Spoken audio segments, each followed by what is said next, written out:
Welcome friends, स्वागत है आप सभी का अपने channel mission defence YouTube channel पर। जैसा कि आप लोग जानते हैं कि आज हम इस वीडियो में आप लोगों को फिजिक्स का कुछ ऐसे इम्पोर्टेंट कंसेप्ट सिखाने जा रहे हैं जो कि आपके मन में तो डाउट होगा ही उसके बारे में, लेकिन वीडियो देखने के बाद आज से आपका डाउट नहीं बचेगा। तो सबसे पहले एक पॉइंट पर बात कर लेते हैं कि आपका वीडियो डिले हो रहा है, कुछ दिन से आ नहीं रहा है, ठीक है ना। लेकिन क्या करें, कुछ प्रॉब्लम हो जा रहा है, गांव जाना पड़ रहा है, ठीक है। गांव चले जाते हैं तो फिर वीडियो नहीं बन पाता है, तो कुछ परेशानी आ जाता है, इस कारण आपका वीडियो रुक जाता है, नहीं आ पाता है। तो उतना टेंशन मत लीजिएगा, जब तक हम हैं तब तक वीडियो आएगा ही आएगा, बस विश्वास करके एक बार पढ़ते रहिएगा।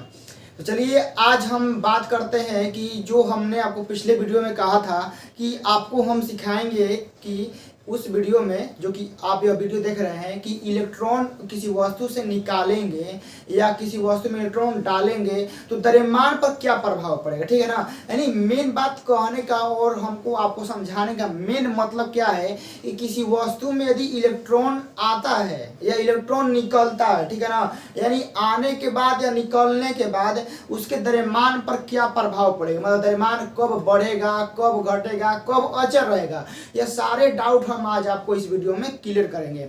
लेकिन उससे पहले इलेक्ट्रॉन हम आपको पढ़ा रहे हैं, तो इलेक्ट्रॉन के बारे में जानकारी देना जरूरी है कि इलेक्ट्रॉन पर आवेश कितना होता है, द्रव्यमान कितना होता है और क्या क्या होता है, सारे आपको सबसे पहले सिखाना जरूरी है। तो सबसे पहले इसको सिखाते हैं, उसके बाद जरूर हम आपको डाउट या दूर करेंगे।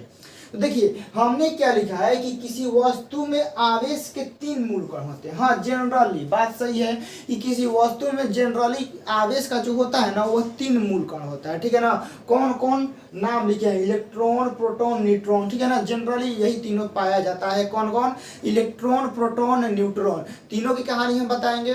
तो सबसे पहले बात कर लेते हैं इलेक्ट्रॉन, ठीक है ना। तो इलेक्ट्रॉन देखिए हमने यहाँ लिखा है मूल कण, यहाँ मूल कण मतलब जो मूल कण हमने यहाँ लिखा है, इस पर हमने आवेश लिखा है, ठीक है ना। या फिर इलेक्ट्रॉन पर आवेश कितना होता है, फिर हमने यहाँ क्या लिखा है, द्रव्यमान लिखा है। तो आप लोग भी अपने नोट में ऐसे ही नोट कर लेंगे।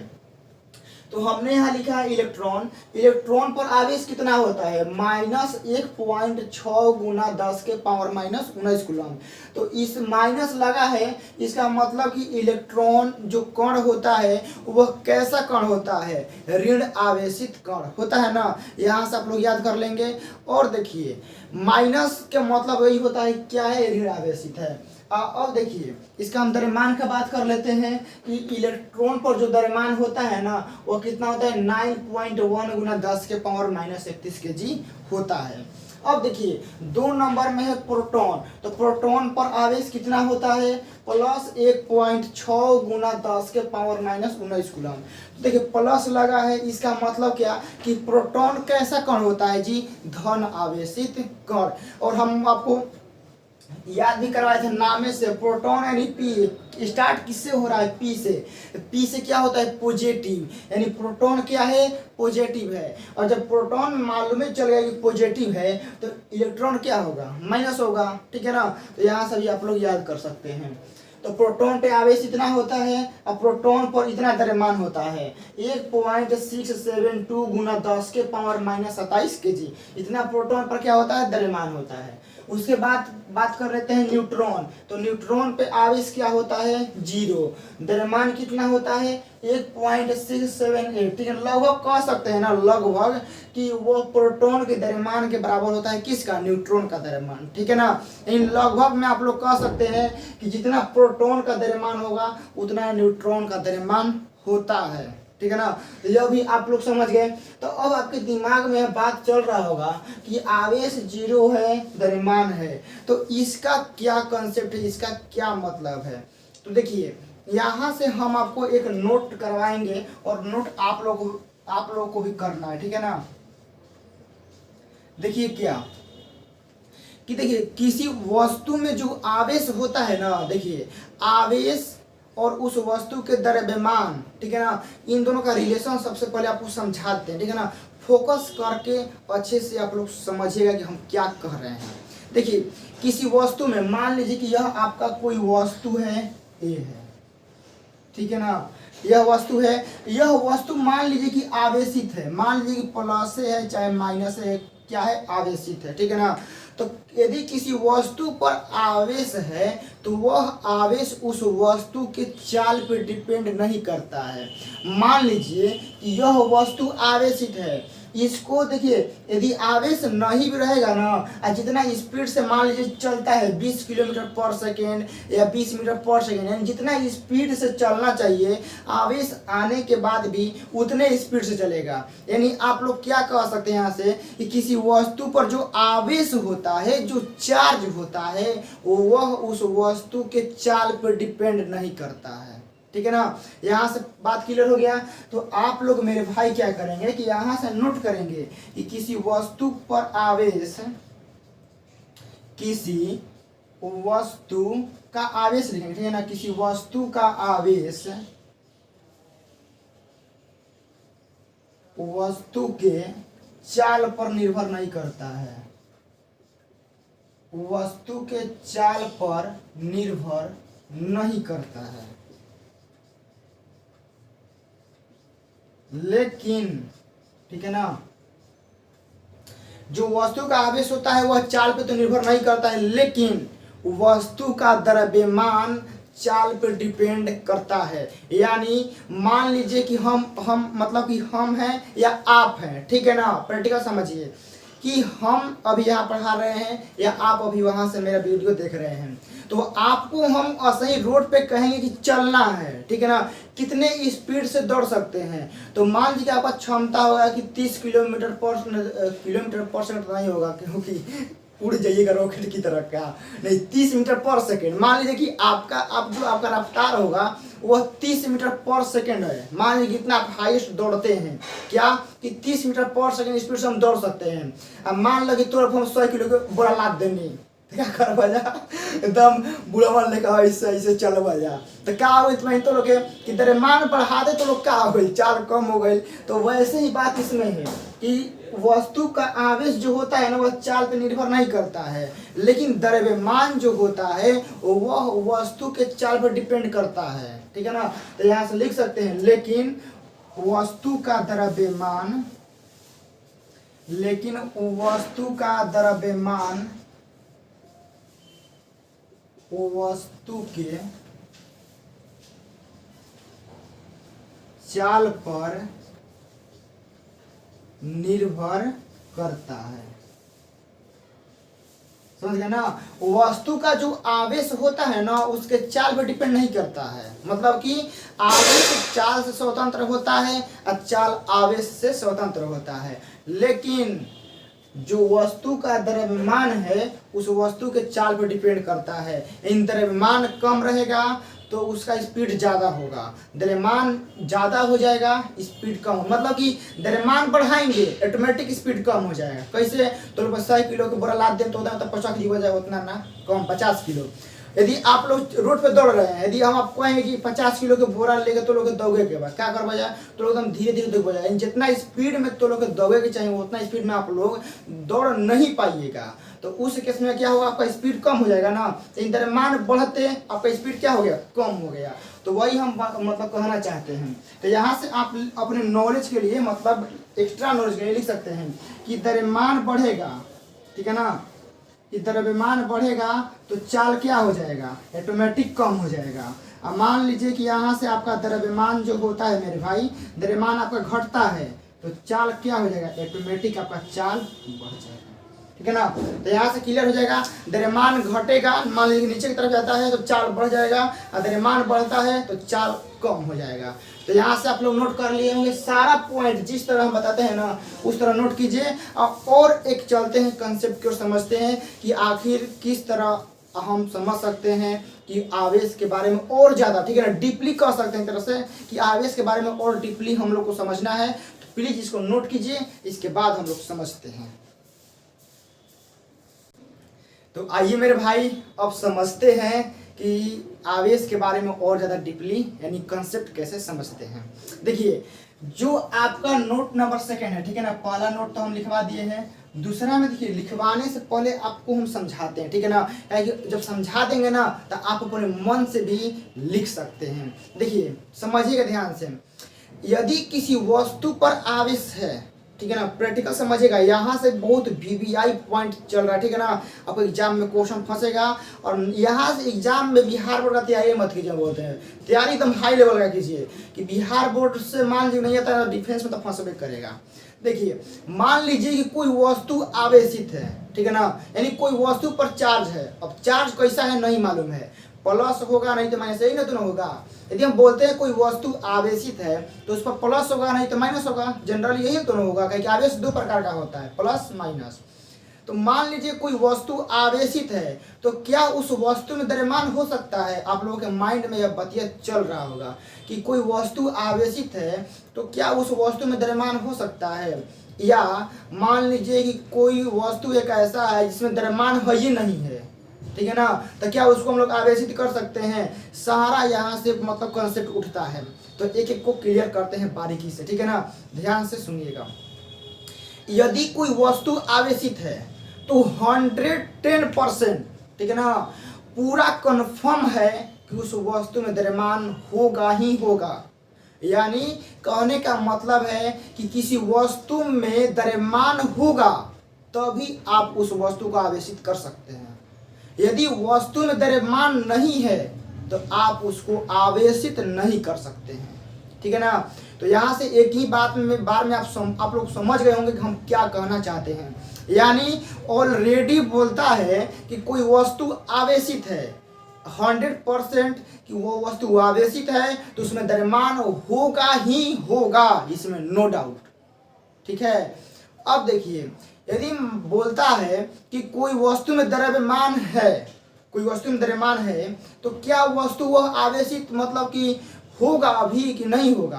देखिए वस्तु में द्रव्यमान है तो वह वस्तु आवेशित हो भी सकता है और नहीं भी, यानी द्रव्यमान जब वस्तु में रहेगा तो जरूरी नहीं कि आवेश सुखबे करेगा, आवेश नहीं रहेगा तो द्रव्यमान रहेगा तो काम चलेगा। लेकिन बोल देगा कि आवेशित है तो द्रव्यमान होगा ही होगा। यदि बोलता है कि वस्तु में द्रव्यमान नहीं है तो क्या आप इस वस्तु को आवेशित कर सकते हैं? नहीं, द्रव्यमान है ये नहीं है वस्तु में तो आवेशित कहाँ से करेंगे, पटक के ले देंगे क्या ऊपर, सही भी नहीं करेगा। तो देखिए, तो आप यहाँ से लिखेंगे कि किसी वस्तु में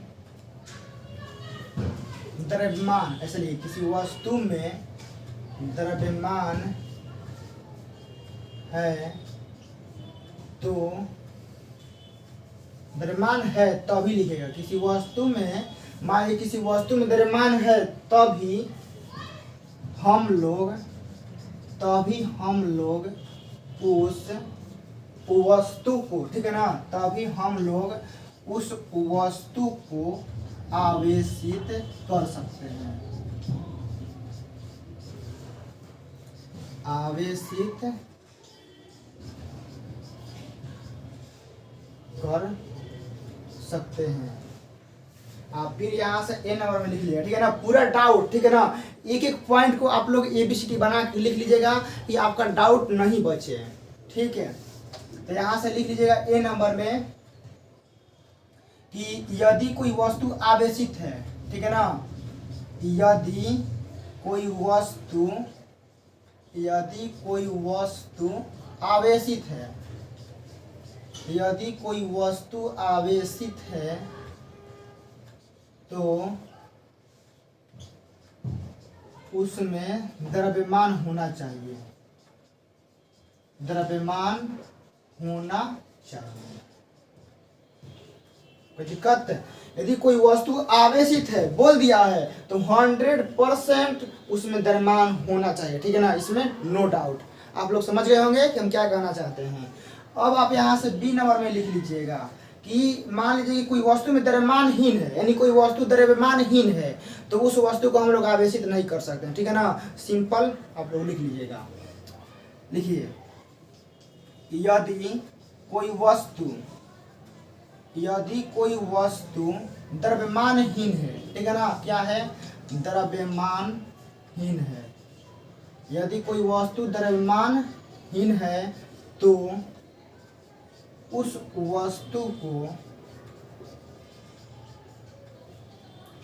वस्तु को आवेशित नहीं किया जा सकता है, तो उस वस्तु को आवेशित नहीं किया जा सकता है। ठीक, आप लोग समझ गए हम क्या कहना चाहते हैं कि यदि कोई वस्तु आवेशित है, मतलब ऑलरेडी बोल चुका है कि वह वस्तु आवेशित है, तो आप लोग इतना याद रखिएगा कि आवेशित बोल दिया है ना, तो 100% द्रव्यमान होगा ही होगा, होना चाहिए। यदि कोई वस्तु द्रव्यमानहीन है, द्रव्यमानहीन कहने का मतलब है उसमें कोई द्रव्यमान नहीं है, द्रव्यमान नहीं है तो आप उस वस्तु को कैसे भी करके किसी भी तरह से आप आवेशित नहीं कर सकते हैं, ठीक है ना। तो द्रव्यमानहीन होगा तो आप उसको आवेशित नहीं कर सकते हैं।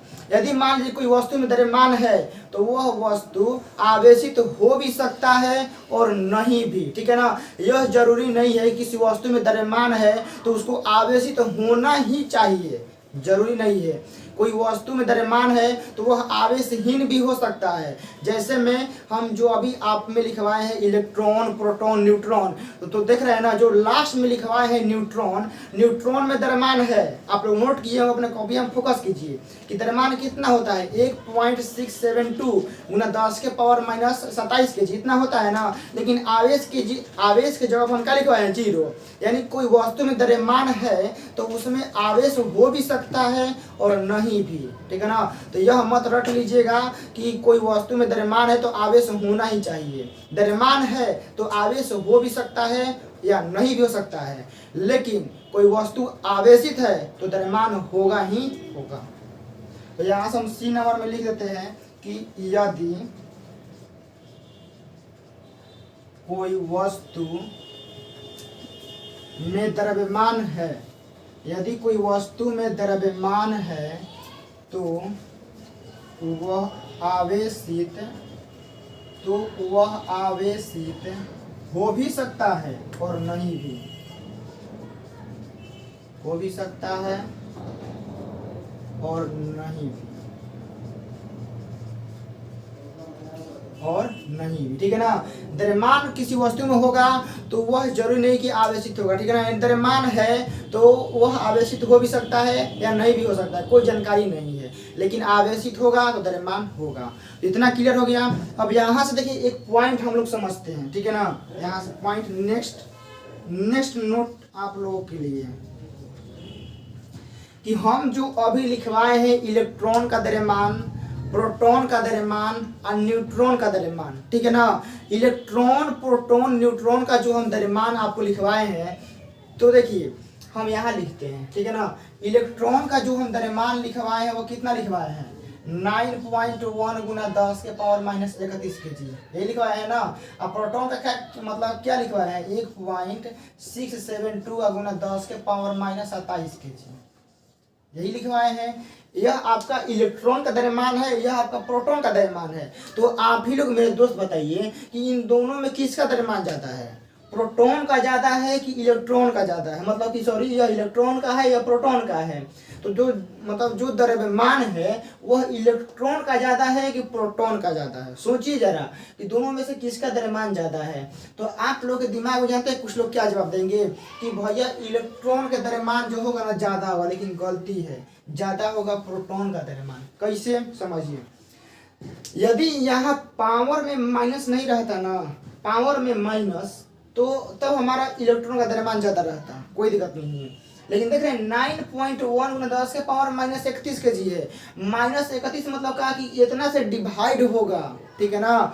इतना से डिवाइड होगा तो बहुत ही कम आएगा। ऐसे समझिए जो माइनस में जितने ज्यादा होता है उसका मान उतने कम आता है ना। यही बोल देंगे कि -8 और -5 में कौन बड़ा है, तब लोग कहेंगे -5 बड़ा है। तो जनरली इसमें भी वैसे ही फोकस कीजिए, -31 और -27 में कौन बड़ा है, -27 बड़ा है। तो उसी तरह देखिए जो द्रव्यमान के केस में पूछा जाएगा ना कि किसका द्रव्यमान ज्यादा है दोनों में से, इलेक्ट्रॉन का या प्रोटॉन का, तो आपको वहां पे जवाब देना है ना कि प्रोटॉन का द्रव्यमान ज्यादा होता होता है, ठीक है ना, किस से, इलेक्ट्रॉन का। तो आप लोग यहाँ लिख लीजिएगा कि मास ऑफ प्रोटॉन, ठीक है ना, greater then mass of electron, यानी प्रोटॉन का द्रव्यमान जो होता है वह इलेक्ट्रॉन के द्रव्यमान से क्या होता है, ज्यादा होता है, ठीक है ना। तो हमने अभी तक आपको पढ़ा दिया कि प्रोटॉन, इलेक्ट्रॉन, आवेश, द्रव्यमान, ठीक है ना, इतना आप लोग समझा दिया।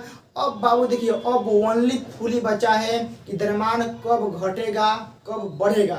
तो इसको देखते हैं नेक्स्ट पार्ट में, और आपके लिए हम अब कोशिश करेंगे कि प्रॉब्लम ना आए, ठीक है ना। अब प्रॉब्लम नहीं आएगा तो वीडियो आपका आता रहेगा, लेकिन प्रॉब्लम कुछ हो जाएगा तो वीडियो गांव जाना पड़ेगा। तो इसके लिए थोड़ा सा आप लोग एडजस्ट कीजिएगा, लेकिन परेशानी कुछ नहीं होता है तो वीडियो आपके लिए रेगुलर हम अपलोड करेंगे, ठीक है ना। तो मिलते हैं इसके पार्ट जो भी होगा, पार्ट 3 पार्ट 4 उसमें मिलते हैं। तो आप लोग इस वीडियो को जितना होगा उतना शेयर कीजिएगा। जय हिंद।